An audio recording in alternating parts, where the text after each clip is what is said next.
Hey actors, how are you doing? My name is Arun Bardwaj and you're welcome to The Performer.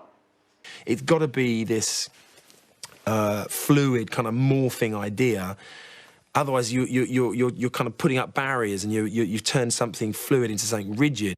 But then you've got to bring the designer on board, and you don't want to say, just do this. You want their input. And so suddenly you've got a third eye, third pair of eyes, and a third kind of soul taking it somewhere else. And then you've got to bring in your your director of photography, your DP, and your camera crew, and they're going to look at it differently, and they're all going to have an input. And so I know I keep talking about collaboration, but to me that's the essence of filmmaking, because a director and a producer can share an idea, a common idea.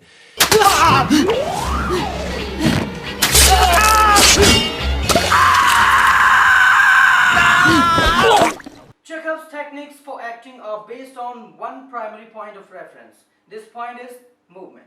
When we look at his system, we keep coming to this point. As we investigate the technique and return to this point, we find we are standing in a different place. Somehow the point is always moving. This technique begins with moving the body, because the moving body is what the audience sees. It is our front line of expression. It is our fallback. Becoming aware of the body as an instrument leads us to become sensible and sensitized to movement, even the movements that are now super sensible. As Chekhov said, everything you do now consciously will become in time superconscious, and that is our aim, to create superconscious. There are many ways to move and many ways to perceive movement. It starts and stops. It is both action and reaction. It forms and it destroys. It lifts things up and casts them down. It is essential breath, the in and out of life. Michael Chekhov's most conspicuous contribution to the actor is what he has named the psychological gesture. This is a very specific movement that is first imagined, then executed as a means to excite the actor to play.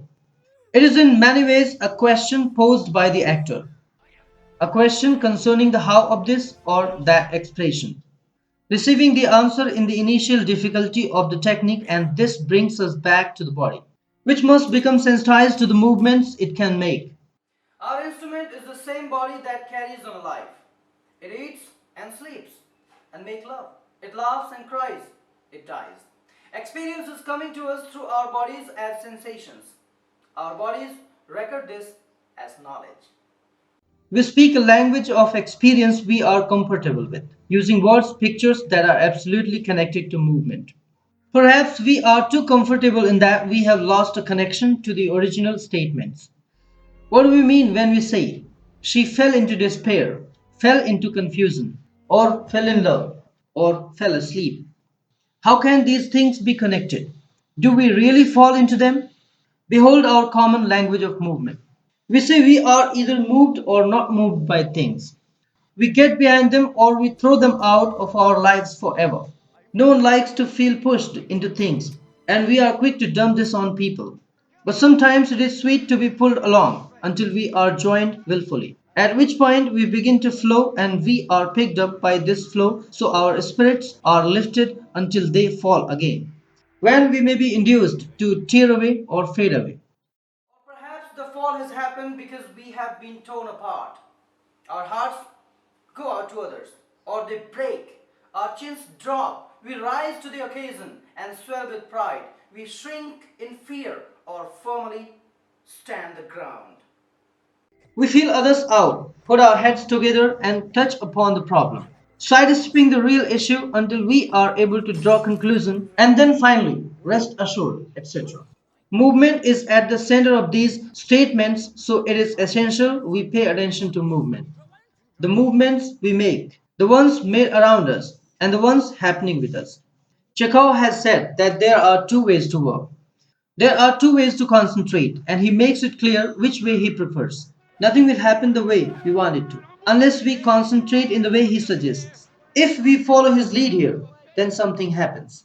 We find we are immediately engaged with pure acting, and we recognize that we can go to new places within ourselves. Very little here is new. After all, they are Chekhov's ideas. What is different is the structuring of the tools and the principles and the inclusion of the dynamic force of energy. The technique is conceived around archetypal energies. Concepts such as inner movements, radiation, atmosphere, and incorporation of images are big tools. The only way we can successfully engage them is energetically.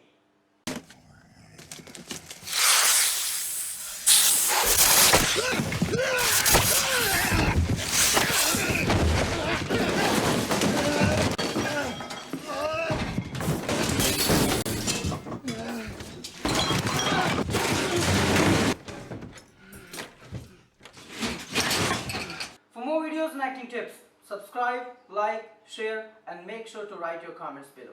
I hope you like this video. Thank you very much. See you soon in the next episode with new exercise and acting tips. Have a nice time. Take care. Acting tips for the performer.